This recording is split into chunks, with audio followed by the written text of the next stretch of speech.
자, 이제 교재를 보면서 오늘 3과 수업을 시작하도록 하겠습니다. 오늘 주제는 하늘의 내각입니다. 내각이라고 얘기하는 것은 영어로 얘기하면 캐비넷이죠. 캐비넷. 보통 우리가 뭐 정리하는 정리함 같은 것들을 캐비넷이라고 얘기하는데, 이 내각을 캐비넷이라고 이렇게 얘기합니다. 정치적인 관료 조직을 말하는 것이죠. 그런 내각이 하늘에도 있느냐? 네, 있습니다. 이런 것들을 가장 잘 보여주는 그런 어떤 시스템이 어디에 나오냐면, 여러분, 우리가 지난주에 한번 살펴봤던 본문 중에 요한계시록이죠. 계시록 4장 그리고 5장에 보면 이런 캐비넷 조직에 관한 어떤 그런 내용들이 잘 드러나 있습니다. 이 4장과 5장을 여러분 잘 살펴보시면 이것이 어떤 의결 시스템의 회무를 처리하는 방식에 대해서 이렇게 그 과정을 보여주고 있다고 보면 되거든요. 목사님 왜 그렇게 주장하세요? 이렇게 얘기할지 모르지만 잘 보시면 제 말을 이해하실 겁니다. 그럼 만약에 교회를 한번 생각해 보겠습니다. 교회 같은 경우에 교회 의결 기관이 여러 군데가 있죠. 다른 교단은 잘 모르겠습니다. 우리 장로교 통합조건 당회가 이렇게 가장 최고의 의결 기관으로 자리 잡고 있습니다. 그 다음 순서로 당회에서 어떤 의결이 되면 당회에서 어떤 계획서나 어떤 내용들을 이렇게 내놓고 재직회에 그래서 동의를 구하게 됩니다. 그것이 바로 재직회죠. 재직회에 그러니까 동의를 구해서 이제 재직들, 그러니까 집사님들 그리고 항존직들 혹은 뭐 서리 집사 같은 경우에도 이제 그렇게 해서 이 재직들이 이것을 일을 해야 되겠다 말아야 되겠다 이런 것을 동의를 구하고 거기서 의결을 하게 됩니다. 그 재직회가 다 일이 끝나고 나면 무엇을 하죠? 공동의회를 합니다. 공동의회. 공동의회를 하면 공동의회에서는 어떤 일들을 합니까? 재직해서 결정된 거 이런 내용들을 공동회에서 의결해주고 그리고 예산과 이런 것들을 집행이 가능하도록 그렇게 조치를 해주는 것이죠. 그래서 당회, 재직회, 공동의회가 교회 정치 제도가 가지고 있는 기본적인 구조를 보여준다고 이렇게 생각해도 상관이 없을 것입니다. 그러면 요한계시록 4장과 5장에 어떤 식으로 나타날까요? 요한계시록 4장과 5장에도 여러분 잘 아시다시피 요한계시록 할 때 제가 많이 설명을 드렸습니다만 맨 먼저 어떤 조직이 나오느냐 하면 바로 24장로가 나옵니다. 사도 요한이 천국에 갔더니 첫 번째로 보게 된 그런 어떤 전경들에서 하나님의 보좌를 중심으로 둘러서 있는 24장로들의 그런 보좌를 보게 됩니다. 그리고 거기에 또 누가 있죠? 네 생물이 있습니다. 네 생물. 이것을 이렇게 저렇게 표현하기가 좀 힘듭니다만 이것을 바로 당회라고 할 수 있습니다. 최고 의결기관이죠. 두 번째는요. 이 24장로들을 둘러싸고 있는 수많은 천사들입니다. 천사들이 바로 또 우리 장로의 의결 기능을 가지면 재직회의 역할을 한다고 생각하시면 됩니다. 세 번째 한번 볼까요? 세 번째 공동의회라고 되어 있는데 공동의회는 사실은 공동의회라고 특별하게 표현하기는 좀 어떨지 모르겠습니다만 여기 잘 보시면 모든 피조물이 등장하고 피조물이 이 의결 과정을 이렇게 거쳐오면서 1, 2, 3의 순서대로 그렇게 하게 됩니다. 목사님 그거를 의결하는 과정으로서 어떻게 그렇게 인정할 수 있죠? 여러분 잘 보시면 제가 요한계시록 얘기할 때 찬양 얘기를 말씀드렸습니다. 찬양은 우리 생각에는 하나님의 어떤 그 위대하심과 거룩하심을 단순히 찬양하는 것으로 보이지만 여러분 그들이 부르는 찬양의 가사를 잘 한번 보십시오. 그러면 그냥 단순히 찬양하는 것이 아니라 하나님이 하시고자 하는 일에 대해서 동의하는 찬양을 하게 됩니다. 즉 처음에는 24장로와 네 생물이 그렇게 동의하는 찬양을 하고요. 그 다음에 수많은 천사가 찬양하고 피조물이 찬양합니다. 이런 순서대로 이렇게 되어 있습니다. 제 말을 듣고 다시 한번 요한계시록 4장 5장을 보시면 제 말을 이해하실 것입니다. 그렇다면 목사님 이런 영적 조직들이 그러니까 피조물을 제외하고 24장로, 네 생물 그리고 수많은 천군 천사 뭐 이런 조직들이 이렇게 성경에 나온다고 해서 우리 오늘 다루고자 하는 내각 그러니까 캐비넷은 누구를 말하는 겁니까? 1, 2, 3 이렇게 조직이 있다고 하면 여기서 내각이라고 하면 누구를 얘기할 수 있을까요? 일단 피조물은 아닐 겁니다. 피조물은 내각이라고 얘기할 수 없죠. 두 번째, 수많은 천사들은 어떻습니까? 천사들도 영적인 조직으로서 역할을 하는 건 맞지만 내각이라고 하기는 좀 곤란하겠죠. 왜냐하면 천사들에 대해서는 사실 사도 바울이 성경에서 소개하고 있는 내용이 있습니다. 그것이 어디에 나와 있냐면 바로 히브리서에 나와 있습니다. 히브리서 1장 13절인데 제가 한번 읽어보겠습니다. 어느 때 천사 중에 누구에게 내가 내 원수로 내 발등상이 되게 하기까지는 너는 내 우편에 앉아 있으라 하였느냐? 모든 천사들은 여기서 그럼 모든 천사들은 섬기는 영으로서 이렇게 됐습니다. 구원을 얻을 상속자들을 위하여 섬기라고 보내심이 아니냐 이렇게 됐습니다. 상속자들은 누구를 말하는 겁니다? 바로 우리를 말하는 겁니다. 즉 구원 얻을 후사를 말하는 거죠. 이 사람들을 섬기라고 천사들을 보낸 겁니다. 그렇다면 다시 아까 앞으로 가서 여기서 두 번째 나온 수많은 천사들은 어떤 존재입니까? 구원 얻을 후사를 상속자들을 하늘나라를 상속할 상속자들을 섬기는 그런 존재입니다. 그러면 사실은 어떤 일꾼으로서 어떤 역할을 하는 건 맞지만 캐비넷이라고 얘기하면 조금 문제가 있겠죠. 그럼 그 캐비넷이란 존재가 누구입니까? 요한계시록에 따르면 바로 24장로나 이렇게 네 생물 정도를 바로 이 캐비넷, 하나님의 내각으로 이렇게 인정할 수 있다 하는 것입니다. 그래서 오늘은 수업을 한 세 가지로 나눠서 하려고 합니다. 첫 번째는 천상회의의 배석자들에 대한 이해입니다. 그러면 천상회의는 하나님이 주관한 회의인데 거기 누가 참석하느냐 하는 것이 중요하지 않겠습니까? 그렇죠? 네, 이제 방금 우리가 살펴본 것처럼 어느 정도의 계층의 또 지위에 있는 사람들이 바로 이 천상회의에 참석하는가 하는 것이 되겠죠. 그 다음에 성경이 이런 존재들에 대해서 두 번째로 여러 가지 어떤 그 신분을 대해서 얘기를 하고 있는데요. 그 신분이 어떤 이들인지 그것을 한번 살펴보도록 하겠습니다. 즉, 캐비넷, 그러니까 하늘의 내각 하나님의 뜻에 맞춰서 움직이는 그런 조직들에 대해서 어떤 신분에 있는 사람들이 있는가 하는 것들을 한번 성경적으로 한번 찾아보도록 하겠습니다. 그리고 세 번째는 연구 노트인데요. 이 연구 노트를 이게 좀 중요합니다. 왜냐하면 우리가 이 천국의 내각을 살펴보는 것은 사실은 우리 편이기 때문에 그 사람이 어떤 신분인지 사실은 상관이 없습니다. 그건 뭐 나중에 우리가 하는 나라에 가서 알면 되는 부분도 있겠죠. 그러나 우리 원수들은 어떨까요? 우리의 원수들, 그러니까 즉 루시퍼나 이런 존재들, 사탄 같은 존재들 말입니다. 그런 존재들에 대해서도 사실은 성경에 어떤 한때는 하늘의 내각으로 있었던 존재들로 등장을 합니다. 그래서 이런 존재들에 대해서는 또 어떻게 우리가 생각해야 되는지 그런 것들을 한번 이번 시간에 살펴보도록 하겠습니다.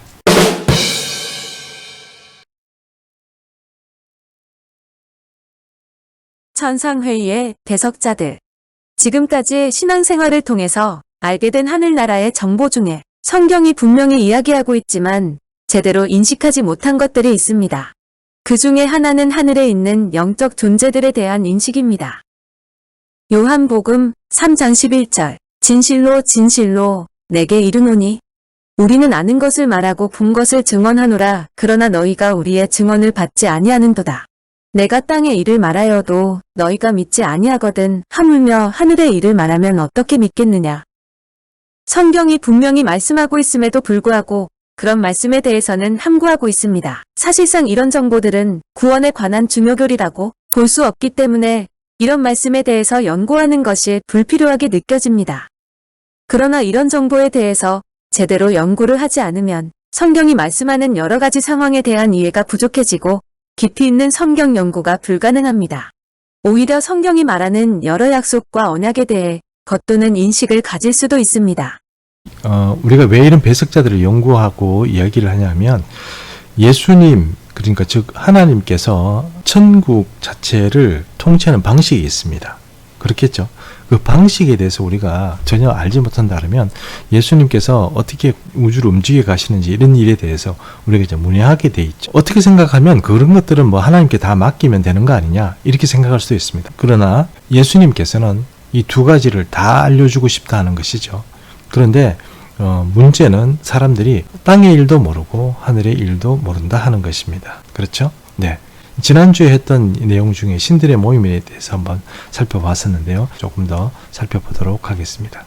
신들의 모임 시편 82편 1절에서 4절. 하나님은 신들의 모임 가운데에 서시며 하나님은 그들 가운데에서 재판하시느니라.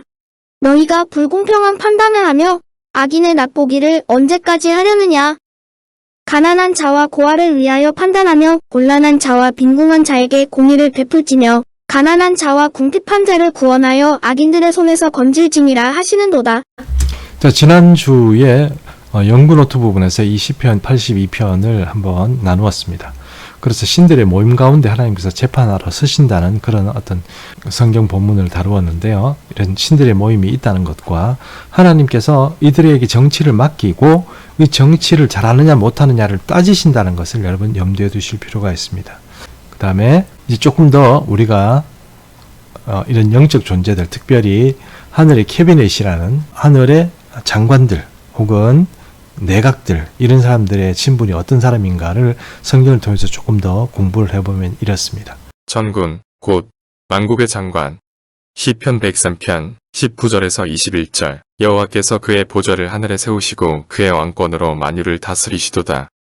능력이 있어 여호와의 말씀을 행하며 그의 말씀의 소리를 듣는 여호와의 천사들이여 여호와를 송축하라.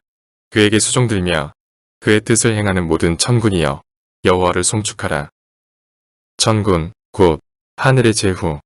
누가복음 2장 13에서 14절. 호련히 수많은 천군이 그 천사들과 함께 하나님을 찬송하여 이르되 지극히 높은 곳에서는 하나님께 영광이요 땅에서는 하나님이 기뻐하신 사람들 중에 평화로다 하니라. 자, 우리 교재에서 몇 가지 신분의 그런 존재들이 드러나고 있습니다. 첫 번째는 천군인데요. 천군은 왕국의 장관이다, 이렇게 이제 표현할 수가 있습니다.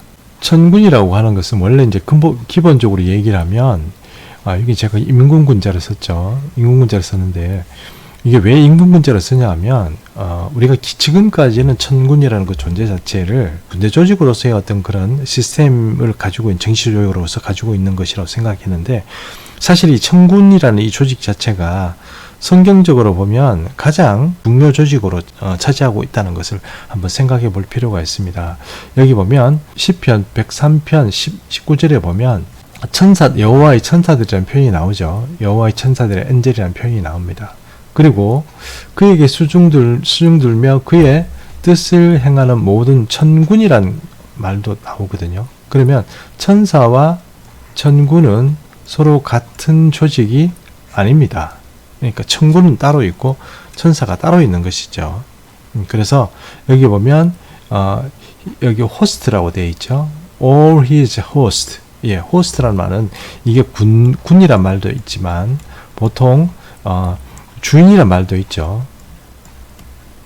또 이런 표현 어떨지 모르겠습니다만 제후라는 어떤 그런 표현도 가능합니다. 그래서 이 성경은 주로 이렇게 군대 조직이라는 그 말을 쓰는데, 사실 군대 조직이라는 말을 쓰긴 하지만 그럼에도 불구하고 천사 조직, 천군 조직 이렇게 딱딱 나눠진다기보다는 사실은 전체적으로 얘기할 때는 어떤 영적 존재로서 천사를 얘기하지만 조금 더 세부적으로 들어가서 상위 레벨에 있는 조직들을 얘기한다면 그것은 바로 천군이다 하는 것입니다. 그 다음에 천군 하늘의 제후라고 되어 있는데요. 누가복음 2장 13절에 보면 수많은 천군이 이렇게 되어 있습니다. 이게 조금 이제 천사들보다는 어떻습니까?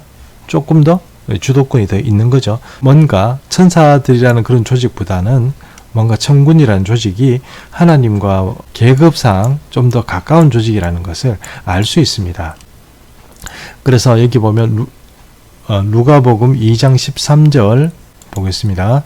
Multitude of the heavenly host. 그러니까 하늘의 군대 이렇게 얘기할 수 있죠. Heavenly host 이렇게 얘기할 수 있는데, 호스란 말도 아까 제가 말씀드렸죠. 어떤 군대 이렇게 얘기하기보다는 그 중에 군대 장관 이런 의미로서 더 많이 쓰인다고 그렇게 말씀드렸습니다. 헬라어에 보면 스트라토스란 말이 나오는데요. 군대라는 말에 많이 쓰입니다. 그런데 이런 표현도 있다는 것이죠. 천국의 지도자들. 그래서 단순히 천군이라고 표현할 때는 군대 조직 이렇게 얘기하기보다는 그 군대 조직을 상징하는 미니스터들, 그러니까 장관들 혹은 장성들, 이런 어떤 그런 조금 높은 하이 레벨의 어떤 그런 조직으로서 천군이 이렇게 생각해 볼 수 있다 하는 것입니다. 그 다음에 천군, 별의 주군 이렇게 되어 있는데, 여기 한번 보겠습니다. 느헤미야 9장 6절인데요. 한번 읽어보도록 하겠습니다. 천군, 곧 별의 주군. 느헤미야 9장 6절. 오직 주는 여호와시라. 하늘과 하늘들의 하늘과 1월 성신과 땅과 땅 위의 만물과 바다와 그 가운데 모든 것을 지으시고 다 보존하시오니 모든 천군이 주께 경배하나이다. 여기서 느헤미야를 언급하면 느헤미야는 천군과 천사 중에 천군만 얘기하고 있습니다. 왜 목사님 천군만 얘기하는 게 어땠어요? 천군만 얘기하는 것은 좀 의미가 있죠. 왜냐하면 천사들 조직이라는 것은 우리가 아까 처음부터 얘기한 것처럼 천사들 조직은 믿음을 얻을 후사들을 도우라고 섬기라고 보낸 그런 그 조직이라고 그렇게 말씀드렸지 않습니까? 그래서 천사들 조직은 위에서 내려오는 명령에 그렇게 순종하고 순복하는 어떤 그런 조직이고요. 천군이라는 조직은 조금 다릅니다. 그 천군이라는 조직은 그냥 단순히 군대 조직이라고 얘기하면 일사불란하게 하나님의 일을 수행하는 사람이다. 이렇게 얘기하겠지만 예전에는 그렇게 생각했습니다. 그냥 군대 조직으로서. 그러나 현대에 와서는 이런 천군이라는 조직 자체가 의견을 수렴하고 하나님의 일들을 수행하는 일에 적극적으로 개입하게 되고 그런 조직으로서 바로 이 천군이 등장한다는 것이죠. 그래서 느헤미야는 천사와 천군을 같이 취급하지 않습니다. 그래서 느헤미야는 천군을 뭔가 천사보다 좀 더 하이 레벨의 그런 조직으로서 인정을 하고 있는 것이죠. 그래서 한번 조금 더 느헤미야에 있는 여기 내용들을 조금 더 보면 요 단어 하늘의 무리 이렇게 표현할 수 있을 것이고요. 이제 9장 6절에는 뭐라고 되어 있냐면 all the host 모든 군대 이렇게 되어 있습니다. 천사가 등장하지 않고 모든 군대가 등장하죠. 그런데 이들은 어떤 사람입니까? 하나님을 섬기는 사람입니다. 여기서 보면 제베아는 히브리 말로서 여성형입니다. 사람의 집단 단체, 특히 전쟁을 위해서 조직된 무리 혹은 군대를 뜻한다 이렇게 되어 있습니다.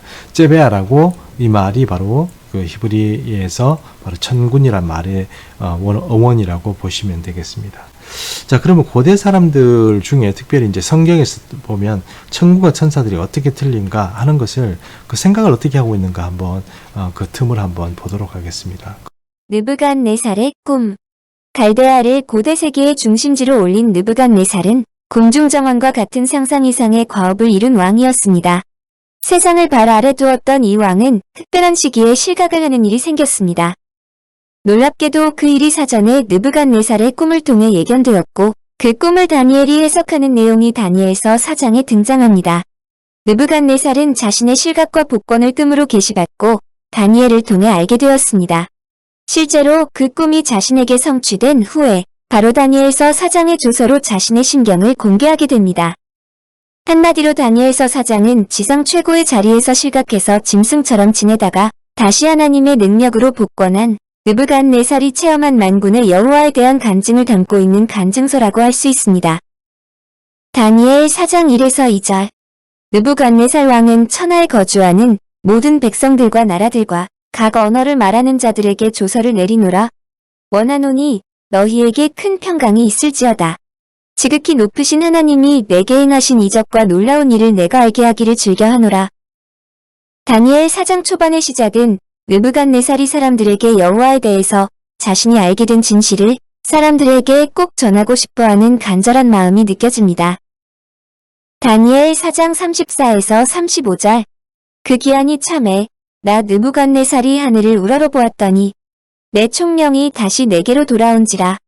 이에 내가 지극히 높으신 이에게 감사하며 영생하시는 이를 찬양하고 경배하였나니 그 권세는 영원한 권세요. 그 나라는 대대에 이르리로다. 땅의 모든 사람들을 없는 것 같이 여기시며 하늘의 군대에게든지 땅의 사람에게든지 그는 자기 뜻대로 행하시나니 그의 손을 금하든지 혹시 이르기를 내가 무엇을 하느냐고 할 자가 아무도 없도다. 여기서 느부갓네살이 알게 된 사실은 이 땅의 권세, 곧 사람을 왕으로 세우고 폐위하는 모든 것이 사람 스스로 가지는 것이 아니라 다니엘의 하나님, 곧 여호와에게 달려있다고 고백합니다. 뿐만 아니라 이런 권세는 하늘에서도 마찬가지로서 하늘의 군대까지 이런 권세는 절대적인 것이므로 그 누구도 하나님이 주시는 권세에 대해서 말할 수 있는 자가 없다는 것입니다. 자, 느부갓네살 이야기를 하면 느부갓네살은 여러분 다니엘서를 통해서 그 얘기가 참 많이 전해지고 있지 않습니까?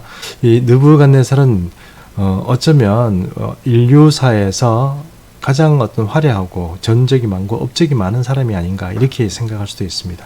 발굴된 그런 자료에 따르면 바벨탑을 또 재건한 인물이기도 합니다. 그래서 특별하고 거대한 어떤 그런 건축물도 만들었고요. 여러분 아시는 바벨론이라는 그 굉장한 요새로서 바벨론은 도저히 정복이 불가능한 고대 세계의 어떤 그런 도시로서 이렇게 등장하게 만든 것이 바로 느부갓네살입니다. 근데 이 느부갓네살이 옆에 아주 중요한 참모가 있었죠. 그 사람이 바로 여러분 잘 아시는 다니엘입니다. 느부갓네살이 어느 날 꿈을 꾸게 되는데 그 꿈이 하도 이상해서 다니엘에게 해몽을 부탁합니다. 그랬더니 다니엘이 왕이 앞으로 실각을 하게 될 것이고 고생을 좀 하게 될 것이다. 그렇게 하고 나중에 다시 한번 복권시켜 주십니다. 이렇게 얘기를 한 거죠. 느부갓네살이 실제로 다니엘에게 해몽을 하고 나서 한 1년 후에 갑자기 실각하는 일이 생깁니다. 그리고 한 7년 가까이 실각을 했다고 합니다. 그리고 그 사람이 다시 복권이 됩니다. 복권이 되고 나서 다니엘에게 들었던 그 해몽의 이야기가 생각이 나서 바로 공증, 즉 공문입니다. 바빌론의 휘하에 있는 모든 나라에 여호와 하나님에 대해서, 다니엘의 하나님에 대해서 지금 간증을 하는 것이죠. 그것을 공문으로 지금 반포를 하는 겁니다. 제가 체험해 보니까 어떤 존재더라 하는 것이죠. 어떤 존재입니까? 여기 보면 이런 표현이 있죠. 하늘의 군대에게든지 땅의 사람에게든지 이렇게 되어 있습니다. 느부갓네살은 가장 최상에 있는 어떤 그런 사람이었죠. 근데 그런 사람이 바벨론 도시를 내려다보면서 이렇게 생각했습니다. 내가 신보다 어쩌면 위대할지 몰라.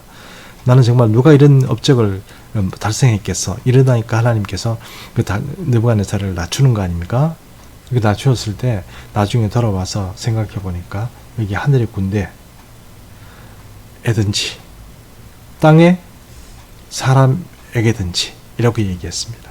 여기서 땅의 사람이라는 건 누구를 얘기합니까? 왕들을 얘기하는 거겠죠. 권력자들을 얘기하는 겁니다. 그런 사람들이 누구라고요? 군인이라고요.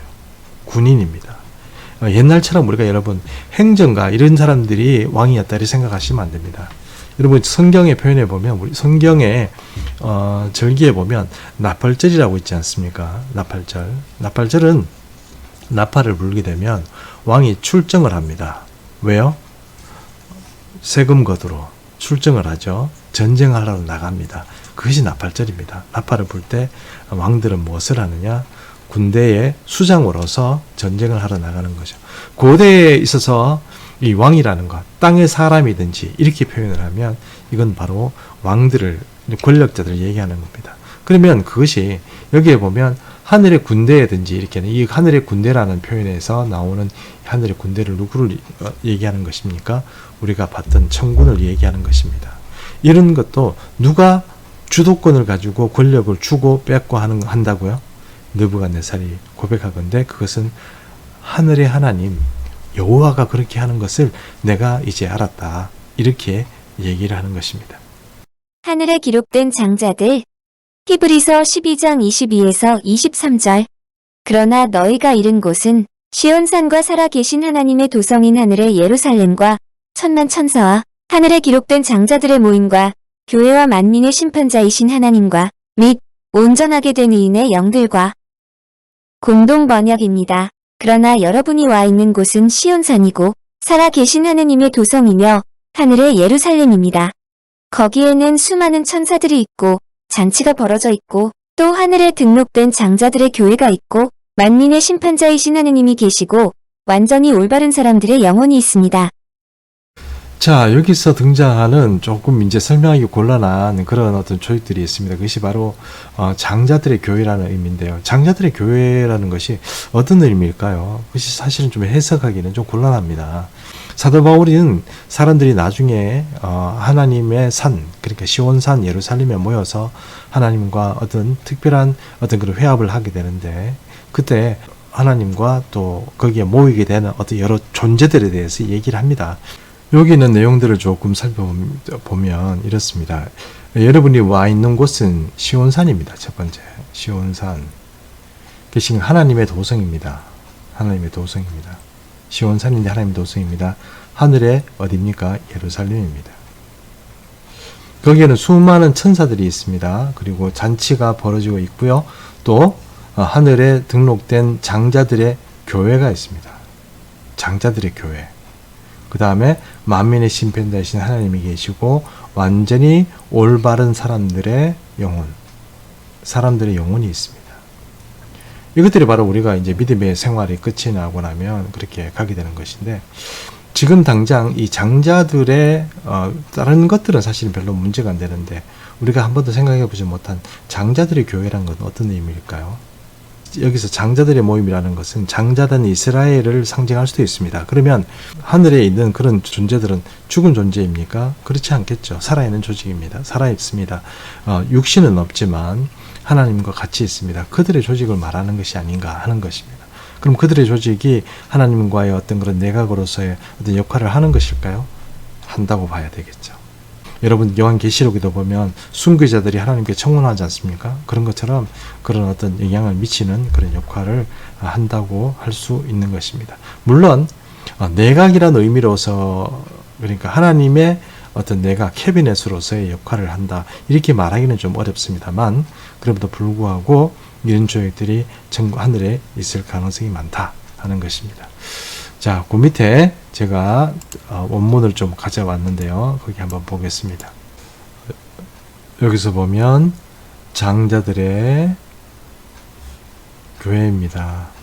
히브리서에서 사도 바울이 이야기한 것입니다. 여러분, 사도 바울의 이야기를 어떻게 생각하십니까? 우린 사도 바울의 이야기를 잘 알고 있다고 생각하고, 신학자들도 사도 바울의 어떤 그런 세계관이나 이런 것들 잘 알고 있다고 생각하지만, 미안하지만 바로 이런 몇 가지의 어떤 이해하지 못하는 이 용어들만 봐도 우리는 사도 바울에 대해서 모르는 게 좀 많은 게 아닌가 하는 생각을 해보는 것입니다. 자, 이제는 우리가 하나님의 아들들에 대해서 한번 살펴보도록 하겠습니다. 하나님의 아들, 창세기 6장 2절. 하나님의 아들들이 사람의 딸들의 아름다움을 보고 자기들이 좋아하는 모든 여자를 아내로 삼는지라. 4절. 당시의 땅에는 네피림이 있었고 그 후에도 하나님의 아들들이 사람의 딸들에게로 들어와 자식을 낳았으니 그들은 용서라, 고대의 명성이 있는 사람들이었더라. 욥기 1장 6절. 하루는 하나님의 아들들이 와서 여호와 앞에 섰고 사탄도 그들 가운데에 온지라. 욥기 2장 1절. 또 하루는 하나님의 아들들이 와서 여호와 앞에 서고 사탄도 그들 가운데에 와서 여호와 앞에 서니. 자, 하나님의 아들들, 제가 누차 설명했죠. 구약에서 하나님의 아들들은 사람을 표현하는 말이 아니라고 그랬습니다. 용례상 그게 맞지 않다고 얘기를 몇 번 했죠. 어떻게 그렇게 확신하냐? 이런 보십시오. 욥기에도 보면 하나님 앞에 어떻게 사람이 가서 회의를 한단 말입니까? 여기 보면 하나님의 아들들이 와서 여호와 앞에 섰고, 이렇게 섰다는 말 자체가 그냥 섰다는 얘기가 아니고 모시고 섰다, 어떤 일 때문에 이렇게 한번 섰다는 뜻입니다. 욥기 1장 6절 그리고 욥기 2장 1절 이렇게만 보더라도 사탄이란 조직이 하늘의 내각의 어떤 조직으로서 자리 잡고 있었다 하는 것을 한번 생각해 볼 필요가 있는 것입니다. 그 다음은 새벽별에 대해서 한번 살펴보겠는데요. 이 새벽별에 대해서는 연구 노트에 가서 좀 더 살펴보겠습니다만, 여기서 잠깐 먼저 한번 보도록 하겠습니다. 새벽별, 욥기 38장 7절. 그때의 새벽별들이 기뻐 노래하며 하나님의 아들들이 다 기뻐 소리를 질렀느니라. 계시록 2장 28절. 내가 또 그에게 새벽별을 주리라. 29절. 귀 있는 자는 성령이 교회들에게 하시는 말씀을 들을지어다. 계시록 22장 16절. 나 예수는 교회들을 위하여 내 사자를 보내어 이것들을 너희에게 증언하게 하였노라. 나는 다윗의 뿌리요 자손이니 곧 광명한 새벽별이라 하시더라. 자, 새벽별에 대해서는 여러 가지 말이 나와 있습니다만, 우리가 두 가지 일들을 한번 생각해 볼 수 있죠. 우선 욥기 38장 7절을 통해서 볼 때 여기에 새벽 별들이 이렇게 나오죠. 그 다음에 하나님의 아들들이 이렇게 나옵니다. 결국 이 같은 존재입니까? 같은 존재 아닙니다. 우리가 알지는 못하겠습니다. 새벽별이 어떤 존재인지. 그런 존재가 어떤 직급에 있는 존재이고 그렇지는 모르지만 상당히 높은 조직이라는 것을 알 수 있습니다. 왜냐하면 하나님의 아들보다 먼저 나와 있죠. 예, 먼저 언급이 되어 있습니다. 그래서 새벽별이 하나님 아들보다 먼저 이렇게 나와 있는데, 물론 이 둘이 이제 교집합일 수도 있습니다. 즉, 새벽별인 존재들이 하나님의 아들일 수도 있습니다. 그러나 엄격히 이 둘의 신분은 다르다고 봐야 합니다. 계시록 2장 26절 봅니다. 내가 그에게 새벽별을 준다고 했습니다. 예수님께서 승리한 교회들에게 보상으로서 새벽별을 준다는 건데, 이 새벽별을 준다는 것이 어떤 의미인지는 잘 모릅니다. 그러나 여러분, 다니엘서도 나와 있는 것처럼 새벽별 같은 존재가 되게 해준다, 이렇게 얘기를 본다고 그러면 새벽별이라는 것이 주님께서 보상해주는 어떤 그런 직책이나 혹은 직임 같은 그런 역할들을 하는 게 아닌가, 그렇게 생각할 수 있습니다. 교회들을 위해서 내 사자들을 보내서 이것들을 너에게 증언하는데, 다윗의 뿌리요 자손이니 곧 광명한 새벽별이라고 이렇게 얘기했습니다. 이건 누굴 얘기하는 겁니까? 메시아 예수님을 얘기하는 겁니다. 본인이 내가 새벽별이다, 이렇게 얘기를 하는 것입니다. 그래서 새벽별이라는 것이 예수님도 새벽별이다, 이렇게 표현을 하는 거 봐서 새벽별이라는 것이 특별한 어떤 신분상의 어떤 것들을 상징하는 말이라고 이렇게 할 수 있다 하는 것입니다. 24장로들, 계시록 4장 4절. 또 보좌에 둘려 24보좌들이 있고 그 보좌들 위에 24장로들이 흰옷을 입고 머리에 금관을 쓰고 앉았더라. 10절. 24장로들이 보좌에 앉으신 이 앞에 엎드려 세세토록 살아계시는 이에게 경배하고 자기의 관을 보좌 앞에 들이며 이르되. 11절. 우리 주 하나님이여, 영광과 존귀와 권능을 받으시는 것이 합당하오니 주께서 만물을 지으신지라. 만물이 주의 뜻대로 있었고 또 지으심을 받았나이다 하더라. 자, 24장로들에 대해서 얘기를 조금 해보겠습니다. 24장로들은 여러분, 이들이 누구라고 생각하십니까? 지금 계시록 상황에서 봐서는 이들은 상당히 높은 고위직입니다. 천국도 보면 보좌 주변에 포진하고 있는 그런 존재가, 가까이에 있는 존재들이 굉장히 높은 고위직이고요. 바깥쪽으로 나갈수록 가까이 있는 사람보다는 못하다, 이렇게 이해를 하셔도 될 것 같습니다. 조금 옛날 얘기이긴 합니다만 24장로들이 누구일까요? 어떤 분들은 이렇게 얘기하는 분도 계셨습니다. 옛날에 구약에 보면 12지파의 어떤 수장들, 그 다음에 신약에는 누구요? 12사도들이 이렇게 합쳐가지고 24장로다, 이렇게 얘기를 하신 분이 옛날에 계십니다. 여러분은 어떻게, 이런 얘기를 들으시면 어떻게 생각하십니까?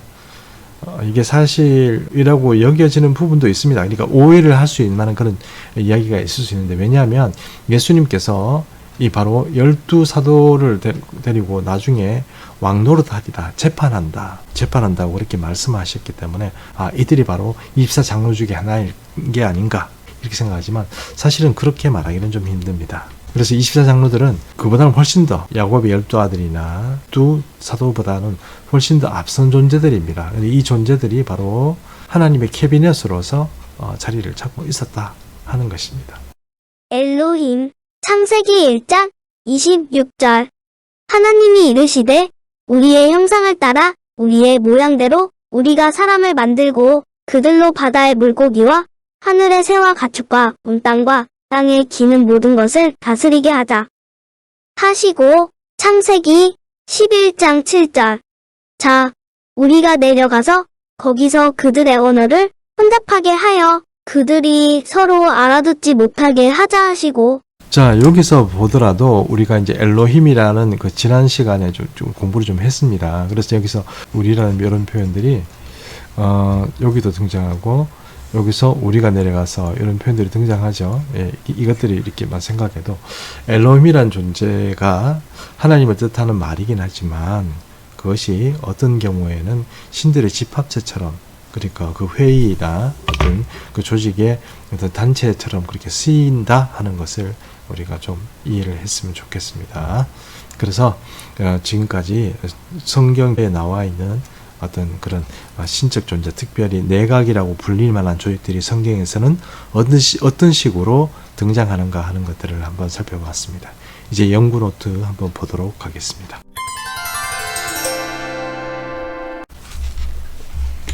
오늘 연구 노트를 살펴볼 텐데요. 연구 노트 이렇게 화면에 나와 있는 것처럼 다룰 내용들이 조금 많이 보이시죠?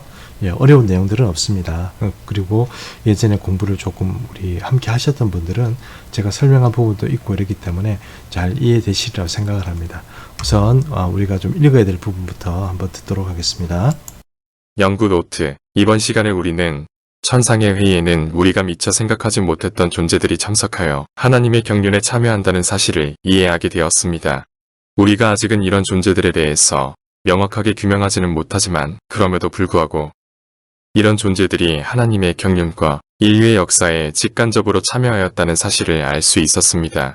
그렇다면 이런 하나님의 의도와 달리 하나님을 거스르고 인류를 멸망시키려는 마귀는 어떤 존재이고 그는 도대체 무엇을 노리는 것일까요? 사단의 의도를 이사야가 다음과 같이 기술합니다. 자, 이사야서 본문을 한번 살펴보도록 하겠습니다.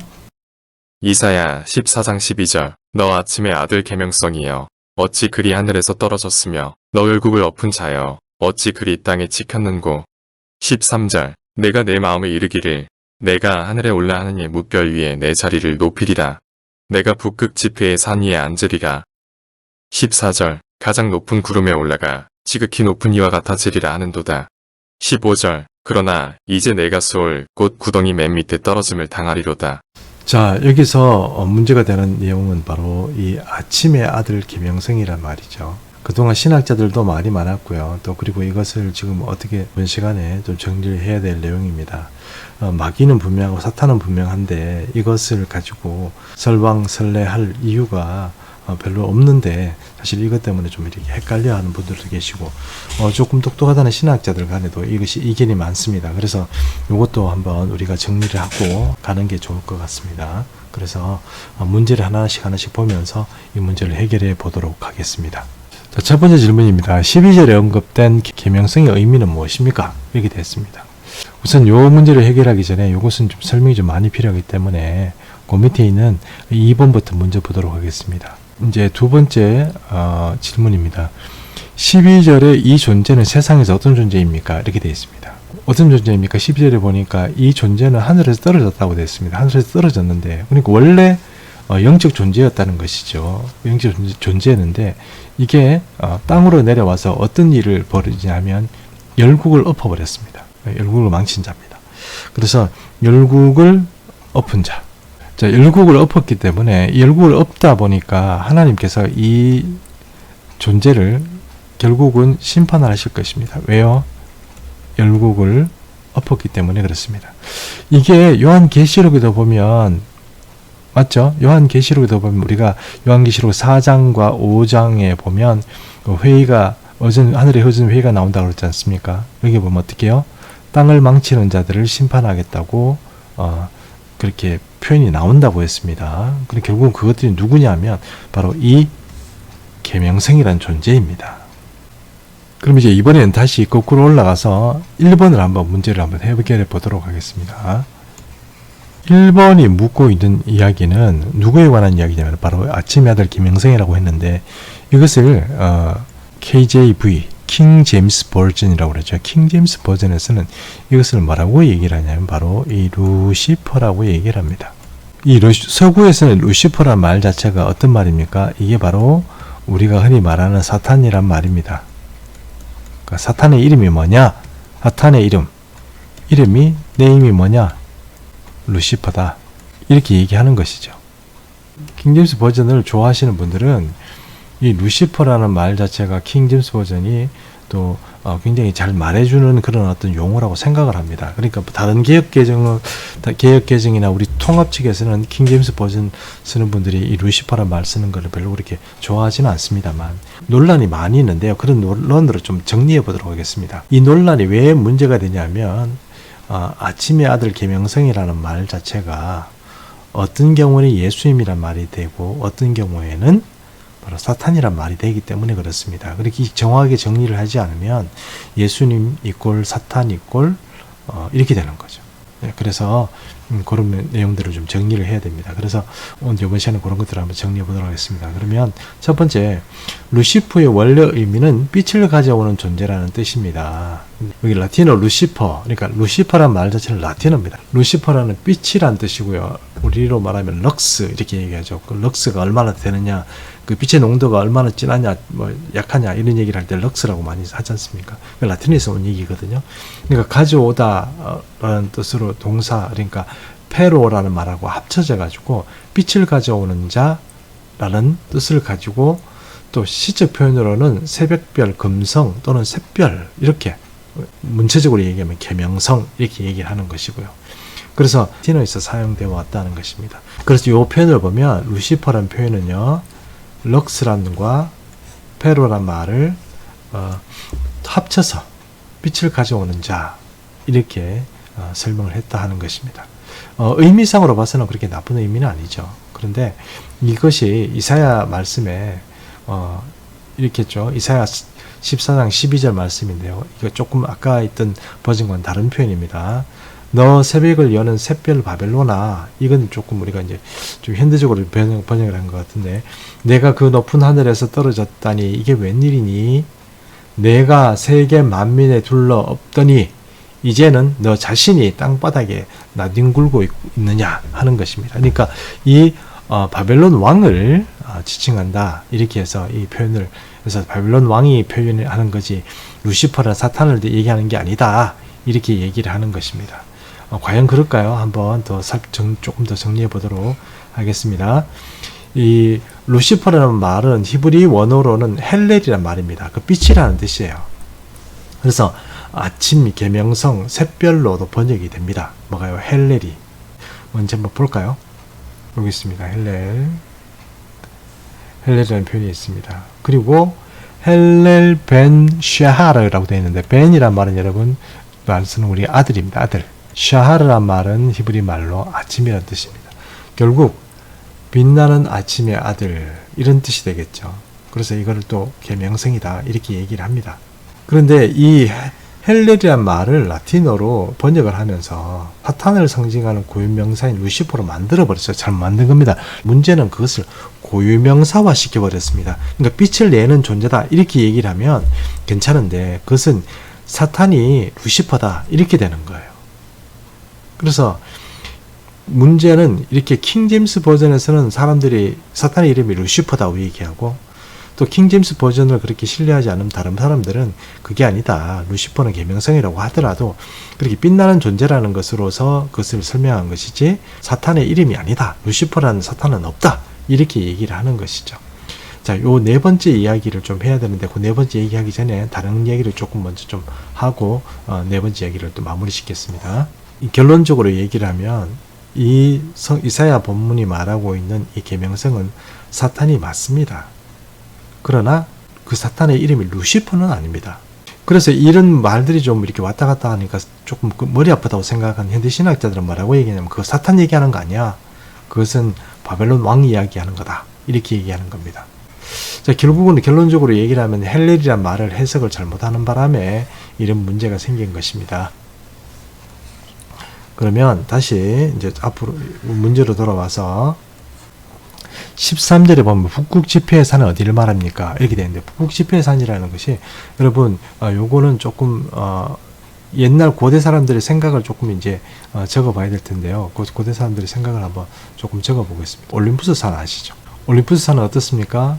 그리스 신들의 집회. 제가 말씀드렸죠. 여기 몇 명이 참석한다고 그랬습니까? 예전에 12신만 참석한다고 그랬습니다. 그리고 또 여러분 잘 아시는 인도의 히말라야 산 있지 않습니까? 히말라야 산도 인도의 어떤 신화나 이런 것들을 보면 여기에도 신들이 모입니다. 신들의 집회가 있습니다. 결국은 고대 사람들의 생각에는 이게 어떤 집회를 하는 어떤 산이 있으면 거기에는 이 신들이 모이고, 거기에는 가장 총수의 역할을 하는 그런 의장 역할을 하고 가장 높은 신이 누구입니까? 그분이 이제 가장 높은 신이죠. 그러면 여기서 이사야에서 얘기할 때 여기서 북극 지폐의 산에서 앉으리라 이렇게 얘기하는 건 뭡니까? 내가 하나님 자리에 앉겠다는 얘기죠. 그럼 북극 지폐의 산이 어디입니까? 성경적으로 보면 그것은 이렇게 표현해야 맞습니다. 그렇죠? 시온산에, 예루살렘에 하나님의 보좌가 있습니다. 그러면 하나님의 보좌가 있는 그 산, 하나님이 심판하고 신들을 모으는 그런 산이 어디라고 보면 되겠습니까? 이렇게 보면 되겠죠. 그래서 그것이 고대 사람들의 어떤 표현은 뭐라고 되어 있습니까? 북극 지폐의 산이다 이렇게 표현되어 있는 것입니다. 그러면 14절의 표현은 사탄의 어떤 의지를 말합니까? 이게 보면 여기 가장 높은 구름에 올라가 지극히 높은 이와 같아지리라. 근데 이 표현을 제가 조금 교재를 조금 잘못 썼는데요. 제가 말하고 싶은 건 13절입니다. 북극 지폐의 산 위에 앉으리라 하는 요 말입니다. 제가 이사야를 하면서 이 북극 지폐의 산 위에 얻는다는 얘기를 했습니다. 그러니까 그게 사탄의 의지가 어떤 식으로 등장한다고 그랬죠? 현실적으로 이슬람 성전이 어떻게 되어 있다고 그랬죠? 옛날 솔로몬 성전이 있었던 그 반석 위에 지금 예루살렘에 이슬람 성전이 있다고 얘기를 했습니다. 자, 시온산이란 동네, 예루살렘이란 동네가 하나님의 보좌와 전혀 상관이 없다면 마귀가 이런 짓을 안 합니다. 이해하시죠? 결국 여러분 예루살렘은 보통 도시가 아닙니다. 하나님의 도시이면서 사단이 자기 자리를 놓으려고 하는 도시라는 것을 우리가 염두에 둘 필요가 있습니다. 그 다음에 15절에 볼 때 사탄은 앞으로 어떻게 됩니까? 첫 번째 보면 스월 계시록 20장 3절 한번 보겠습니다. 요거 한번. 자, 계시록 20장 2절입니다. 용을 잡으니 곧 옛 뱀이요 마귀요 사탄이라 잡아서 1000년 동안 결박하여 됐습니다. 요한계시록 보면 용도 같은 말이고 옛뱀도 같은 말이고 마귀도 같은 말이고 사탄도 똑같은 말입니다. 그 다음에 얘를 무저갱에 던져 넣어서 잠그고 그 위에 임봉하여서 1000년이 되도록 다시는 만국을 미혹하지 못하게 하였을 때 그 후에는 반드시 잠깐 놓이리라 되어 있습니다. 그러면 사탄의 운명이 어디로 들어간다는 것이죠? 수월에 들어간다는 것입니다. 1000년 동안 갇혀 있습니다. 이제 요한계시록 20장 10절인데요. 제가 유황불이라고 표현되어 있죠. 20장 10절. 그럼 유황불하고 수월하고는 좀 틀립니까? 조금 차이가 있습니다. 자, 아까 20장 3절에는 1000년 동안 수월이 잠긴다고 했죠. 이제 20장 7절에 보니까 1000년이 지나면 사탄이 그 옥에서 놓였습니다. 지금 사탄은 그러면 이 1000년 동안 갇히기 전에는 어디에 있습니까? 얘들은 지금 공중권세 잡은 자로서 마음대로 돌아다니는 존재죠. 이해하시죠? 예. 그러다가 심판을 받고 바로 1000년 동안 1000년이라는 이 세월이 시작되기 전에 얘는 잡혀가지고 수월에서 갇힙니다. 그리고 계시록 20장 7절에 보니 얘가 이 수월에 갇혀 있다가 다시 나옵니다. 나와가지고 그 옥에서 놓여 있습니다. 나와서 땅의 사방 백성 곡과 마곡, 이 곡과 마곡의 이야기가 여기서 등장하죠. 이게 여러분 계시록 20장이면 계시록 22장까지 마감이니까 이제 마지막이니까 20장이면 거의 인류의 마지막 부분을 지금 설명하는 겁니다. 자, 그들이 지변에 널리 퍼져서 성도들의 진과 사랑하시는 성을 두루매 하늘에서 불이 내려와 그들을 태워버리고 또 그들을 미혹하는 마귀가 불과 유황불에 던져지니 거기는 그 짐승과 거짓 선지자도 있어 세세토록 밤낮 괴로움을 당하리라 이렇게 되어 있습니다. 어떻게 된다고요? 불문불이 들어갑니다. 유황못이라고 되어 있습니다. 유황못. 유황못은 최후 심판입니다. 심판의 결과입니다. 바로 유황불에 들어가는 것이 뭐든 거냐 하면 바로 이게 죽음이에요. 왜 이 유황불에 들어가는 걸 죽음이라고 표현하죠? 성경 요한계시록에 보니까 이게 둘째 사망 때라고 되어 있습니다. 사람들이 두 번째 죽는다 이런 의미로서 둘째 사망이라고 얘기하고요. 그때를 바로 이 사탄이 유황불로 들어가는 때입니다. 그래서 둘째 사망이라고 얘기하고 우리가 지난 시간에 배운 것처럼 사람이 죽듯이 바로 영이 죽는다 이렇게 얘기할 때 바로 이 둘째 사망에 들어가는 존재로서 바로 그 사탄이 심판을 받게 된다 하는 것입니다. 자, 오늘 여기까지입니다.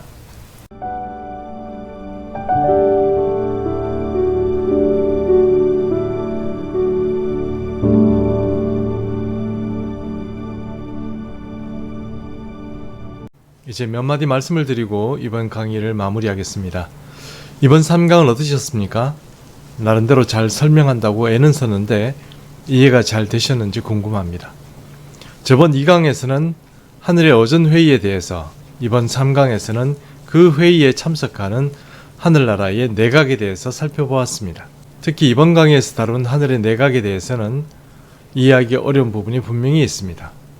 보이지 않는 세계의 다양한 영적 존재들에 대해서 다룬 것이기 때문에 오해의 소지도 있고 말하는 저도 참 힘들었던 주제입니다.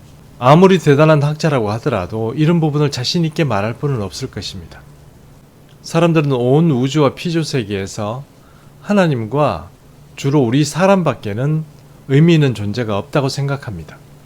물론 천사도 있고 사단도 있다고 생각은 하지만 하늘에 매우 거대한 규모의 존재들이 있고 그것도 매우 체계적인 시스템을 가지고 있다는 사실에 대해서는 마음으로 동의하기 힘들어합니다. 그렇지 않을까 생각은 할지 모르지만 선뜻 수긍이 가지는 않을 것입니다. 그러나 이제는 생각을 좀 바꿔야 합니다. 하늘에는 분명히 하나님이 경륜하시는 하늘의 통치 조직이 있어서 하나님의 일을 하는 존재들이 있고 헤아릴 수 없는 영적 존재들이 존재한다고 성경이 말씀하고 있기 때문입니다. 그뿐만 아니라 하나님의 통치에 저항하고 도전하는 악한 영적 존재들도 있다고 분명히 성경은 말씀합니다. 이런 사실들은 하나님 나라를 이해하는 매우 중요한 영적 단초들을 제공하고 있습니다. 이 세계와 오는 세계에서 횡적으로는 우리 주변의 환경, 예를 든다면 정치, 경제, 사회, 문화 등 우리가 이 세계에서 살아가는 모든 현실에서 그리고 종적으로는 고대부터 지금까지 인류의 역사에 면면이 흐르는 거대한 역사의 흐름에서 상상하기도 힘든 영적 기류가 서로 충돌하며 존재한다는 사실을 이해해야 우리 자신이 지금 이 세계에서 어떻게 하나님의 백성으로 살아야 하는지에 대한 영적 지각이 생기기 때문입니다. 리처드 버크의 소설 갈매기의 꿈이라는 소설에는 이런 말이 나옵니다. 우리는 이 세계에서 배운 것을 통하여 다음 세계를 선택하는 것이다. 우리가 지금 살고 있는 이 현실 세계를 어떻게 영적인 기류를 타며 사느냐에 따라 전적인 하나님의 통치가 이루어지는 세계에서 우리의 위치를 선택하게 되는 것입니다. 그래서 다루기 어려운 주제이지만 이런 공부를 하는 것입니다. 이번 시간도 수고하셨습니다. 다음 시간에 뵙겠습니다. 샬롬.